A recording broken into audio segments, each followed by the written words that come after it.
Después de un mes de ostracismo, de silencio absoluto, habló Lawrence Goldborn. Después de un mes de su defenestración, de que la UDI simplemente lo sacara como candidato y quedara recluido, habló Lawrence Goldborn. Habló con el diario El Mercurio y con Televisión Nacional. Y acusó a la UDI de ser desleal, de ser una especie de marido engañado, de haber sido traicionado. La verdad es que rasga vestiduras frente a lo que él estima que fue una simple traición. Faltó, dijo Lawrence Goldborn, faltó convicción de llevar un candidato independiente. No se comprometieron totalmente conmigo. Yo sí con ellos, pero conmigo ellos no, dice. No había una consideración ante mi enorme lealtad. O sea, en el fondo está diciendo, la gente de la UDI fue desleal.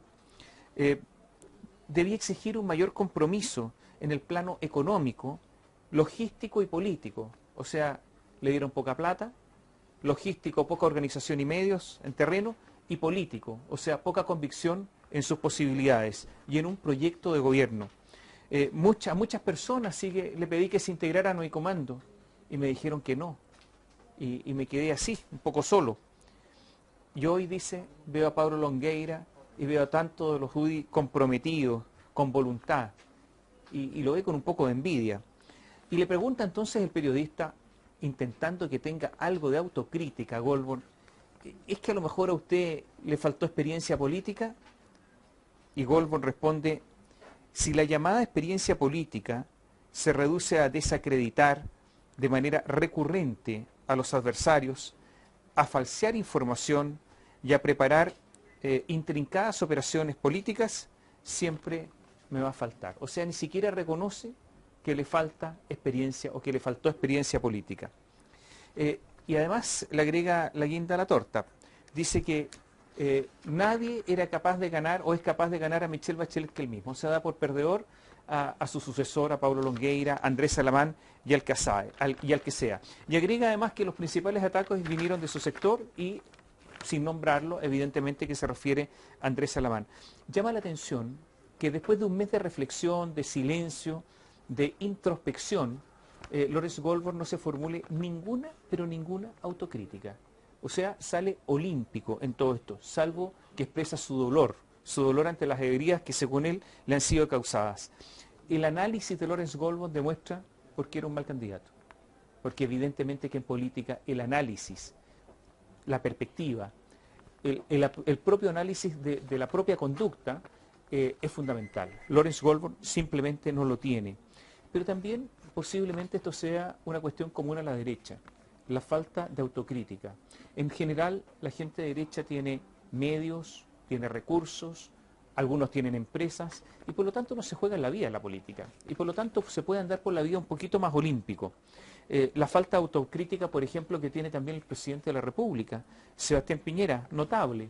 Ustedes escucharon la cuenta del 21 de mayo y fue una serie de éxitos.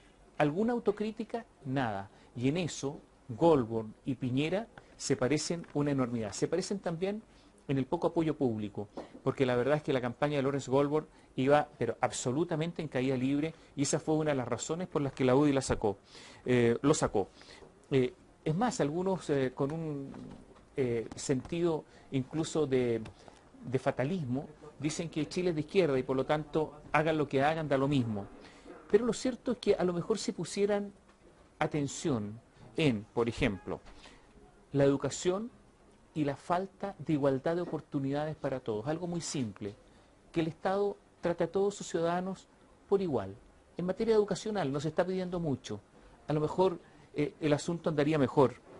O el brutal centralismo, porque mientras en Santiago se anuncian nuevas líneas de metro, se suspende el tránsito en el centro de la ciudad, etc.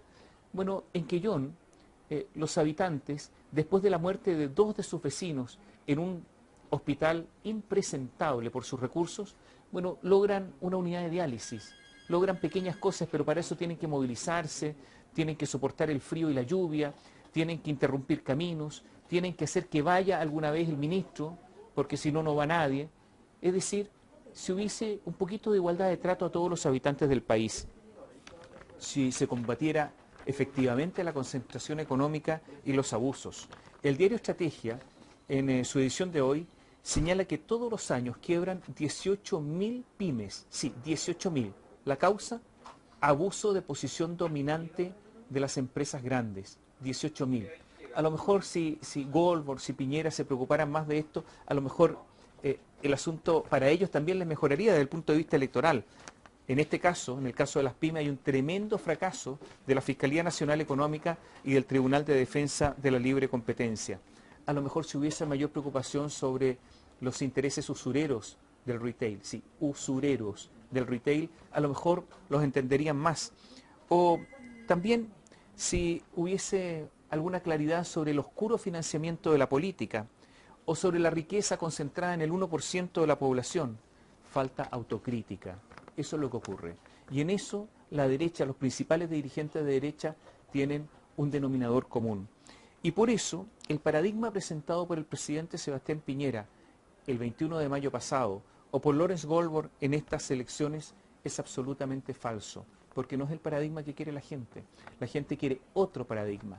Y por esa razón, por lo menos hasta ahora, la victoria de Michelle Bachelet en una eventual elección presidencial, si es que fuera ahora, estaría asegurada. ¿Habrá autocrítica en los meses que siguen? Muy, pero muy difícil.